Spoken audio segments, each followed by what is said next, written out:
बिस्मिल्लाहिर्रहमानिर्रहीम। अस्सलाम वालेकुम नाज़रीन, आप दुख सुख में शरीक हैं, आपका बहुत शुक्रिया। हाज़िर खिदमत हूँ मैं उस्मान बारानी। नाज़रीन, कभी ज़िंदगी में आपको मौका मिले तो दरियाए सिंध के ऊपर कश्ती के ज़रिए सफ़र ज़रूर कीजिएगा। ख़ास तौर पे पंजाब में और सिंध में ये सफ़र जो है कश्ती के ज़रिए बहुत आसानी से किया जा सकता है, चूँकि यहाँ दरिया का वो बहाव, वो ज़ोर व शोर नहीं रहता। और इस सफ़र के दौरान आपको कई सारे दीदा ज़ैब मनाज़र मिलेंगे। इनमें से एक मंज़र गुद्दू बैराज से सक्खर बैराज के दरमियान जब आप सफ़र करते हैं तो वहाँ आपको डॉल्फिन सफारी करवाई जाती है। अब डॉल्फिन सफारी क्या होती है? डॉल्फिन सफारी ये है कि आप एक बड़ी कश्ती में, जिसमें 25-30 लोग आपके साथ सवार होते हैं, आप उसमें बैठते हैं और वो आपको इस गुद्दू बैराज से सक्खर बैराज के दरमियान सफ़र करवाते हैं। और इस सफ़र के दौरान आप डॉल्फिन का नज़ारा देख पाते हैं। डॉल्फिन चूँकि बहुत इंसान दोस्त मछली है, तो ये जब आप इंसान वहाँ पे जाते हैं तो ये इनके करीब आ जाती है। और जो मंज़र देखने का होता है वो ये होता है कि एक डॉल्फिन इस तरफ से हवा में उड़ती है और दूसरी डॉल्फिन इस तरफ से हवा में उड़ती है, और ये दोनों एक दूसरे को क्रॉस करके वापस पानी में डूब जाती हैं। ये बहुत देखने वाला मंज़र होता है, और यकीन कीजिए कि आंखों और दिल को सुकून पहुँचाने वाला, इससे बेहतर मंज़र कोई नहीं।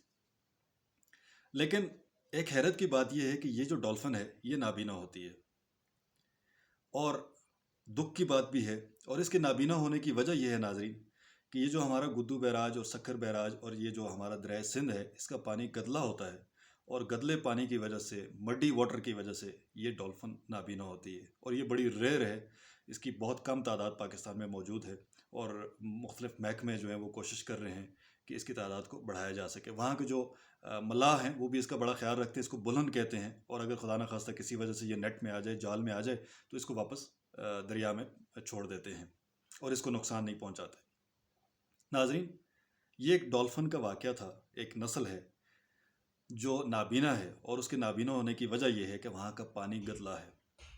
यकीन कीजिए, सेम जो एग्जाम्पल है ये इंसानों के लिए है। इंसानों के लिए ऐसे है कि हम में से बेशतर लोग अपनी किसी न किसी सलाहियत, किसी न किसी तख्लीक, किसी न किसी जो उनके अंदर स्किल है, उसका इजहार करना चाहते हैं। हम ये चाहते हैं बतौर इंसान, बहैसियत इंसान, हमारी ये ख्वाहिश होती है कि हमें अल्लाह ताला ने जो सलाहियत दी है उसका इजहार करें। कोई मुसव्वर है तो उसकी जो ज़िंदगी भर की सबसे बड़ी ख्वाहिश होती है वो यही होती है कि वो तख्लीक करे, तस्वीर बनाए। कोई आर्टिस्ट है तो वो तख्लीक करना चाहता है। इसी तरह कोई कलमकार है तो उसकी ख्वाहिश होती है कि वो कोई ऐसे फ़न पारे तख्लीक करे, ऐसे मज़ामीन लिखे जो रहती दुनिया तक याद रहें। इसी तरह जो कोई ख़तीब है, जो मुकर्रर है, उसकी ख्वाहिश होती है कि वो किसी से बात करे और उसकी बात जो है वो सुनी जाए, और वो पुरअसर हो, और वो मुदल्लल हो, और उससे किसी को फ़ायदा भी हो। ये हमारी ख्वाहिशात रहती हैं। लेकिन मसला क्या होता है, हमारे इर्द गिर्द बहुत सारे जो माहौल है उसके अंदर गदलापन होता है। अब वो गदलापन क्या है कि हमारे इर्द गिर्द बहुत सारे बौने होते हैं, छोटे छोटे कद के बौने, जो बज़ाहिर बहुत बड़े लगते हैं, लेकिन वो होते अंदर से बहुत छोटे हैं। वो इसलिए छोटे होते हैं कि उनकी अना बहुत बड़ी होती है, उनके अंदर का जो तासब है वो बहुत बड़ा होता है, उनके अंदर जो दूसरों के लिए तंग नज़री है वो बहुत ज़्यादा होती है, और वो दूसरों को इस काबिल नहीं समझते कि वो उनकी हौसला अफजाई करें। अब उनमें से बेशतर लोग ज़िंदगी में शायद ख़ुद भी कोई बड़ा काम नहीं कर पाते और नहीं करते, लेकिन उनकी अना, उनका तासब, उनकी तंग नज़री, उनकी तंग दिली उनको इस बात की इजाज़त नहीं देती कि वो किसी और आदमी की भी हौसला अफजाई कर सकें। तो वो जो उनकी तरफ से एक तनकीद, या तनकीद के बजाय भी यूँ कहना चाहिए तनकीस, यानी वो हर वक्त जो नुक्स निकालते रहते हैं और हर वक्त दूसरों की खामियां और ऐब जोइयाँ करते रहते हैं, और इस कोशिश में रहते हैं, इस तगो-दो में रहते हैं कि कहीं ना कहीं कोई नुक्स नज़र आ जाए जिसकी निशानदेही कर सकें, और इस तरह से वो अपना कद बड़ा कर सकें। तो इससे उनका कद बड़ा नहीं होता, इससे उनका कद बहुत छोटा ही रहता है। और उनके इस खौफ की वजह से बेशतर लोग जो हैं वो अपनी सलाहियत का, अपनी किसी ख्वाहिश का, अपने जज्बात का, अपने ख्यालात का इजहार नहीं कर पाते।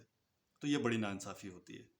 नाज़रीन, मेरी गुजारिश ये है कि ऐसे लोगों से, ऐसे माहौल से बचना चाहिए। अगर आपके दोस्तों में से ऐसे दोस्त मौजूद हैं कि जो आपकी सलाहियत को परवान नहीं चढ़ा सकते, जो आपकी राय को एहतराम की नज़र से नहीं देख सकते या उसको एहतराम नहीं दे सकते, जो आपकी बात को सुन नहीं सकते, जो आपको इनकरेज नहीं कर सकते, मोटिवेट नहीं कर सकते, हौसला अफजाई नहीं कर सकते, आपकी बातों बयान को, आपकी सलाहियत को आगे परवान नहीं चढ़ा सकते, फ़रोग़ नहीं दे सकते, इसका मतलब ये है कि वो तंग नज़र लोग हैं, وہ متعصب ہیں اور ان کے اندر جو دوسروں کو بڑا دیکھنے کی جو صلاحیت ہوتی ہے وہ نہیں ہے.